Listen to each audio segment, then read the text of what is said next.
እንኳን ደህና መጣችሁ። ፋሚ ይባላለሁ። በሜሪት ፕሮፐርቲስ ሽያጭ አማካሪ ነኝ። ስለመጣችሁ ደስ ብሎናል።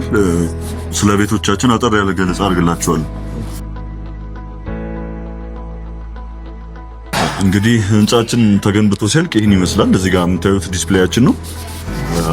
G+17 ህንጻ ነው የምንገነባው። እንደምታዩት ከሚክስድ ዩዝ ህንጻው ከግራውንድ እስከ 4ኛ ፎቅ ድረስ ሱቆች ናቸው የሚሆኑት። 5ኛና 6ኛ ደግሞ የነዋሪዎቻችን መኪና ማቆሚያ ቦታ ይሆናል ማለት ነው። ሱቅ ተጠቃሚዎች የራሳቸው ቤስመንቶች አሏቸው መኪና ፓርክ የሚያደርጉበት።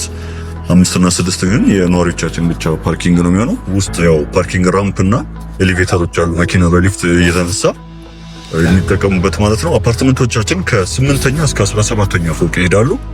አሁን በ3 የካሬ አማራጮች ነው የቀረብነው ቤቶቹ። 49 ካሬ ባለ 1 መኝታ፣ 95 ካሬ ባለ 2 መኝታና 130 ካሬ ባለ 3 መኝታዎች ናቸው ማለት ነው። አጠቃላይ 4 ብሎኮች ናቸው የሚገነቡት። ኤ ቢ ሲ ዲ ብለን ብሎኮቹን መድበናቸዋል። ኤ ብሎክ እና ዲ ብሎክ እዚህ ጋር ፊት ለፊት የምናያቸው ናቸው። የነሱ እይታ ወደ አራዳ ፓርክ ይሆናል ማለት ነው። ቢ ብሎክ ወደ ፍሬንድሺፕ ፓርክ እይታ ይኖረዋል። ሲ ብሎክ ደግሞ ወደ ሲቲ ቪው የሚባለው ወደ ቴዎድሮስ አደባባይ እይታ ይኖረዋል ማለት ነው። እዚህ ያው ቢሮአችን ጋር ሳምፕል ሃውስም አለን።